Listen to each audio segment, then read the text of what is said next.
Hey guys, what's going on? Hope y'all having a great day, because I am. So this truck is going to the junkyard probably tomorrow. Just wanted to go through a couple things with it. So with this truck, it is, I believe, an International. Now you can use your forks to go around this axle, which are the bigger forks. You can also use a chain and block, like I've been doing this whole week with slinging stuff. You basically take the chain, stick it here. Well, this is double plated. It might go here, or you can actually stick it back here. Just go under and then pull your chain out. Or what I've seen on other channels and on the Miller pages is after he hooks it into here, he wraps it and then goes back out. You can probably also use the suspension fork there. I've never tried it. I might try that actually one day to see if it works. I've also seen people put the can't think of what I'm trying to think of, but the receivers in here, and they actually use those to pick it up and tow it. With this truck, I believe the U-bolts are longer. Let me see.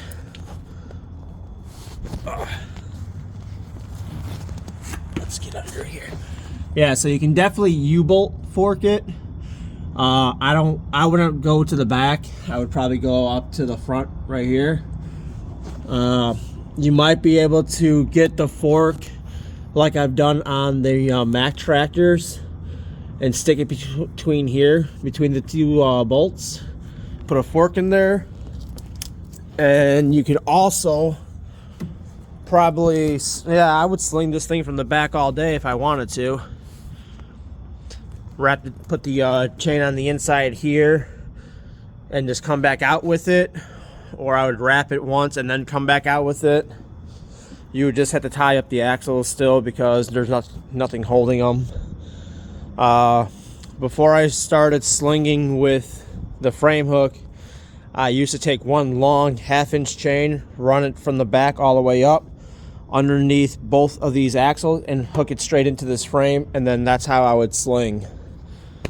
This probably would have been a great day to actually show you guys the different techniques on how to do it, but I didn't think about it until now, and I'm about to go home in a half hour. I mean, I can still bring my truck out here and demonstrate it though, so I can probably just do that too though.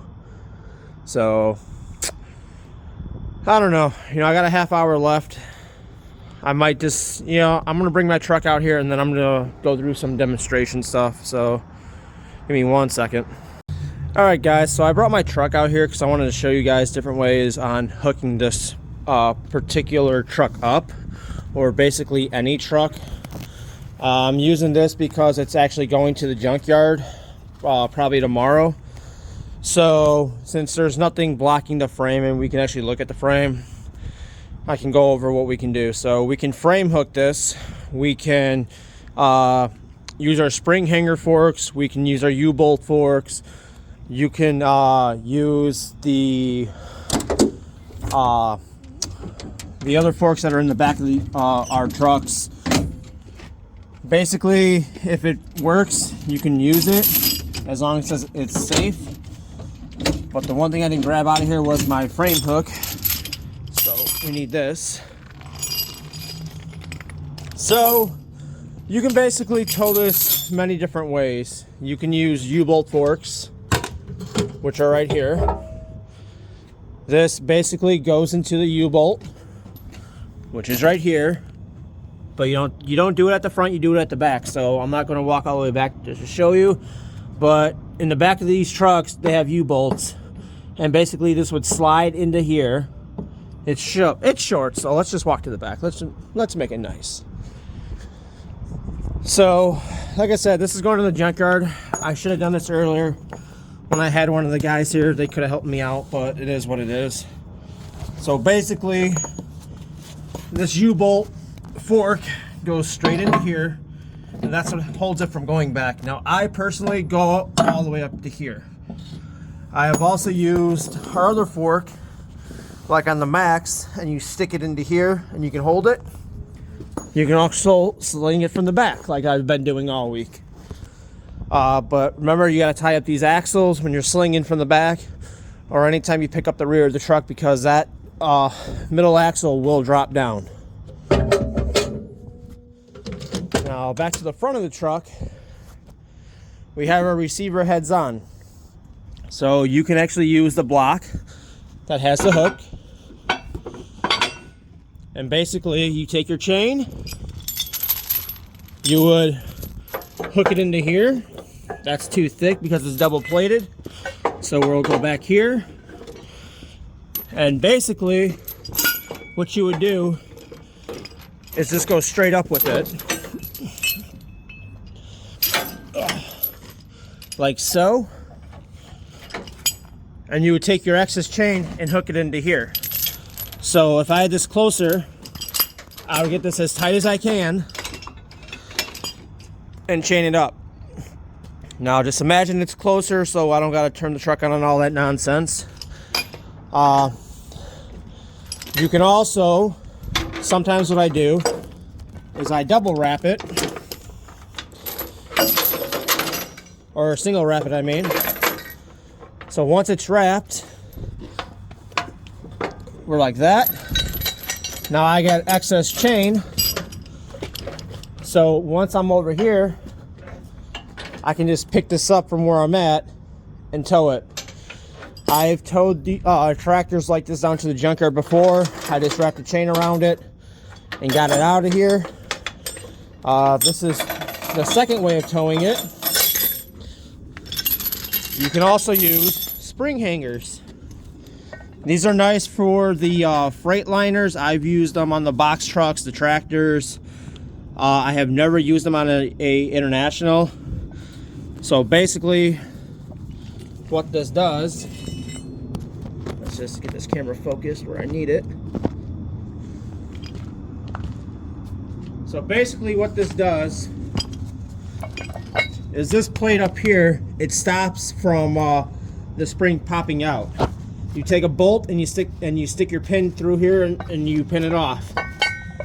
Take it, put it up there, now you got a spring hanger. Like I said, I've done it a couple times with the Freightliners, the tractors, and the box trucks. Never had a problem doing it. This is the axle fork for the International. It's wider than our other fork, which we keep in the back of our truck because that is our standard fork for basically every truck. It is a smaller fork. These are for Kenworths, Freightliners, a couple of the older Internationals, some of the Volvos I've towed with it. But you can see the difference, it's smaller. So, let me get my glove back on again.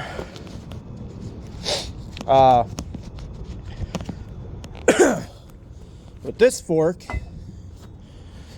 once you stick it into here, now remember, you want the longer side facing your tractor, shorter side facing you.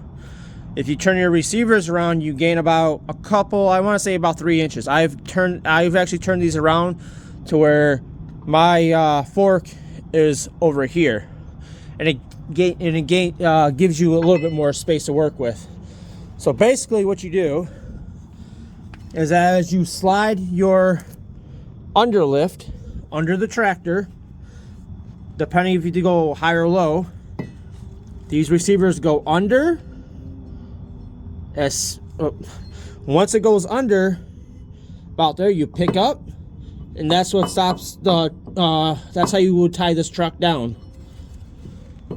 This is a great demonstration because there's no engine, so you can get right in there. So we talked about this slinging block. I don't even know if that's what it's called, but I call it a slinging block. You can also use the end cap, which you pull the pin right here. That slides out. You put your end cap in, put your pin back in. Same thing. You sling the frame. You take your excess chain, You stick it in there, you can use a block as a slinging. So with me, I like to use all my equipment. I don't care what I have in the truck. If I can use it at least once throughout the week, I'll be happy.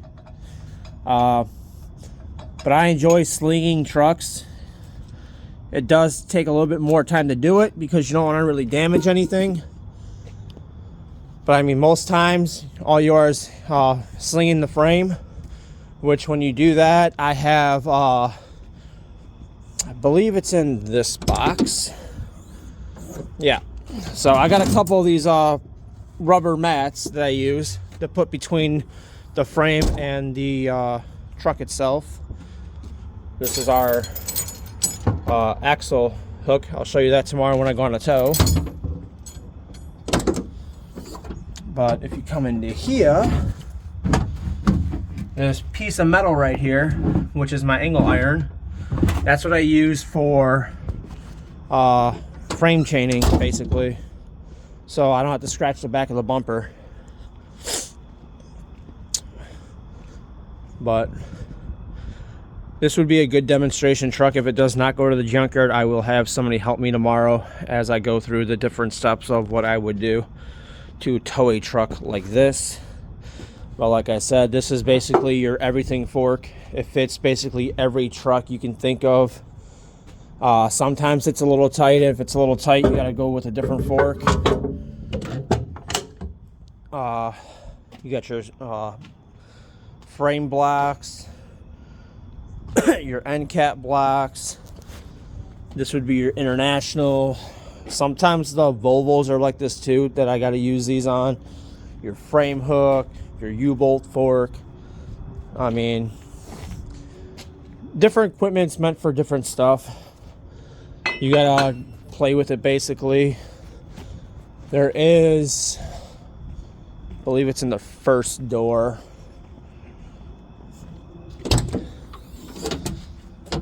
These are for the box trucks. Some of the box trucks have those big arms in the back, so that's what I use. I've used these ones on the, I believe they're the Mack box trucks. I don't remember. I'm pretty sure they're the Macks or the Volvos. So there's a truck that I use these on. These are the half circle forks that I call, and I know these are for the box trucks with the big lift gates on them. I had my big blocks on all week. I finally took them off. My bus pins. These are my receivers that go inside, that go on my receivers just to make them a little bit longer on the side and stuff like that. My pintle hitch with the fifth wheel plate. We also carry a little box that has our different ball size that we need. If we had to like tow a trailer or something, we got those. Tomorrow would be cleanup day, so I can get all my dirty rags and stuff out of here like that. I gotta empty out my one oil, all my different pieces for the trucks. These are international. This would be the Volvo.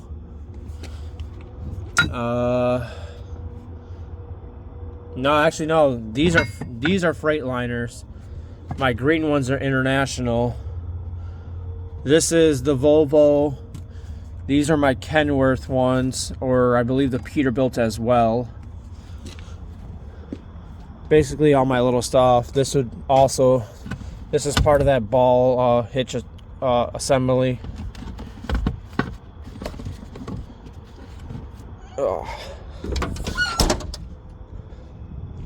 But yeah, I'm gonna hopefully, if this truck does not leave tomorrow, I'm gonna have one of the guys help me to run through the different ways I can hook it up, and I'm gonna actually hook it up and show you guys how it's done.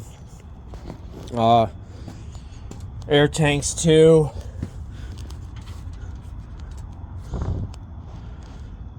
Yeah, even if I wanted to run air, this thing is dead. pull the valve out and run your own little air supply in there. But this thing is, we've had this thing for a couple months already, and we finally got the COP on it to scrap it. So hopefully this thing gets down there this week or next week. Oh, look at that. This is what I have in my record that I just showed you, and this is basically what it is. But it doesn't have the fifth wheel plate on it. Yeah, I mean, you can do a whole lot of things with trucks. There's different ways you can tow them. I mean, every day is not the same with me. I try to mix up what I'm doing throughout the day. I don't like using the same equipment all the time. I try to switch it up. I did tow a tractor before with my bus bars, which are on the other side. And those things weigh a ton just to get out. But, you know, like I said, I like to do things differently every day. That's just who I am. Got all our 1/2 inch chains here. 1/2 inch. Our big recovery chain right there, that purple. These are our, I believe, 3/8 chains. The awesome thing about these is they actually have the tags on here. So this is 3/8 with an 80 grade on there. It is 7,100 pounds working load limit. Let's see, my frames, they're pretty scratched up. I can't really read it. I'll have to clean it up, but I believe it says 100 grade on it. And I can't get a working load limit on that one. And this one's missing the tag. Got all my axle chains here. Big J. This one did have one on there, but it got broken. And we tried to heat it up and it just made it worse. So I still use this one to hook up axles, my rest of my axle chains. The one in the very back actually has this, which goes over both sides of the axle. Snatch blocks, binders, toolbox, accessory box, basically my personal box, fluid box. Let's see, we got controls, light bar, and recovery straps. Bus pins. Those things are amazing for the buses that we tow at the airport, pace buses, stuff like that. This would be my strap box. When they gave me this truck, I actually pulled everything out of here and redid it the way I wanted it. So up top we got our straps. We got our nice big straps. We got our medium straps, our tie-down straps, and then I have some pads for them that slide in. These are for the bus bars. These are extra straps that I have. Our big straps, if we get a box truck and it's roofed, we got to tie something down, we got those. We got our other straps for inside the box. We got oil dry. In case I had to go to a gas spill or something, I got that over there. Got airlines, my massive 100-foot airline, I believe that's what it is. I haven't used that thing in months. Our red service and emergency. This is strictly just for trailers. If I'm towing a trailer off of my wrecker, I'm going with this all the time. It already has everything I need, electrical, service, and emergency on it. Spare airline. Got a, this is my other service line I have. It's actually connected to this fitting. So if I ever have to do something underneath the truck and I need to run an impact, I can just run it off straight off of this. This is my other airline. It's for like the tanks and stuff. I put a swivel head on it to make it a little nicer. It's quick connect also, which is nice. My little, I believe this is like a 50-footer or yeah, I think this one's a 50-footer. No, it's not really that big, so it's probably at least 20. And then I have my other airline with the emergency service and air. And that's what it is right here. And this is the one I use for tractor trailers because I like running all my own stuff. In this box we have our bus bar kit. I'm trying to not scratch the door. So those straps are for the bus bar. I leave these ones in here so they don't get lost. These things are heavy. I hate. I don't hate using them. I like using them. I use them on the F750s sometimes if I want to. We got our bars. Basically everything that's in this box I use for this bus bar. The pins get used. All those extra pins there, they're all for this bus bar. Everything stays in this. This is basically just a bus bar door. Over here is all my bungee cords that I have. Everything's organized in here. All my extra equipment. These are for the bus bars. They just don't fit in that box. In case we get a trailer that doesn't have his bar so we can secure his load, that's what this is. I also have another one, lockout, all the other forks.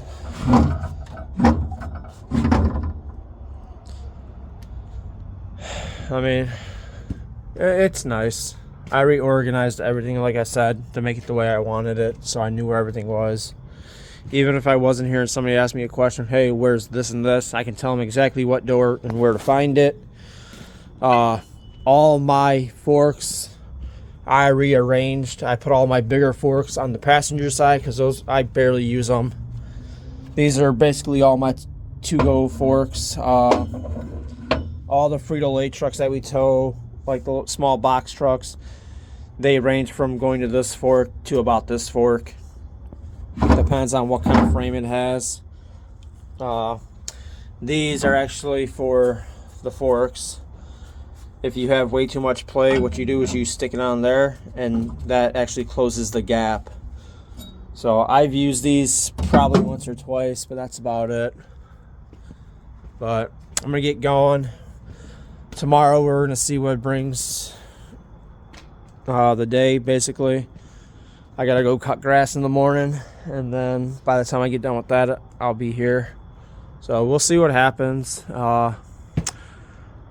Maybe I'll give the truck a bath before the weekend and try and get it a little cleaned up. I mean, it looks decent. It's just the truck's dirty, and I don't like a dirty truck. People like a clean truck. Every time I go pick up a customer, they always tell me, oh, you know, this is a brand new truck. It's not brand new. It's a couple of years old. It's just I personally like to keep it clean. I mean, a clean truck makes people happy, in my opinion. They want to actually have a conversation with you. They don't want to be in the truck with a guy that has dirt and grease all over the truck. This truck is always clean. So is my flatbed. I try to keep the flatbed clean when I'm around, but sometimes I'm not always in it. So, I mean, it's a good truck. I love the truck. So I'll probably give that thing a bath tomorrow. Give that thing a bath tomorrow. And I'll have to give that a bath because I'm going to the city over the weekend. So that needs a bath. So I'll give all my stuff a bath tomorrow before I leave tomorrow. But we'll see if this is still here. If this is still here tomorrow, then we will do a whole demonstration on how to hook it up and how to get it ready for a tow. So thanks for watching. Thanks to all the subscribers I've had. It's been a pretty awesome journey so far. I like it. I always get awesome comments from people about what I'm doing, how I do this, why I do it a certain way. People do enjoy it, I know that. I always get great comments, like I said. One person that stands out the most, I believe, is my one subscriber. I believe it's called, he's Hino. And every time I post a video, he's on there. He's always, you know, hey, good job, this and that. You know, keep up the good work. I like that. I end up meeting a lot of nice people from it. People from Wisconsin. I met a couple people from Ohio. You know, people see me all over the place when I'm driving, and they're like, hey, you know, I just saw you a couple hours ago, you know, good luck out there, thank you. So, you know, it's great. I do like it. I'm a shy person, but it is working. It's a slow process, and I like what I do. So I'm not going to give up towing, and I'm definitely not going to give up the lawn care, because a lot of people comment on the lawn care and the towing. So I mean, if I don't respond to your message quickly, I try to get to it. I had a couple messages last night, and I knocked them all out last night, because I don't like stuff sitting on my board. So thank you guys for enjoying my content. Thank you guys for commenting, subscribing, stuff like that. Hopefully when this gets bigger, I'm going to start doing like gifts and stuff. I want to start sending my subscribers stuff. So I'm working on something right now about that. But I got to see what I'm going to do and where I can go from there. But once again, thank you guys, and we'll see what happens tomorrow. See you later.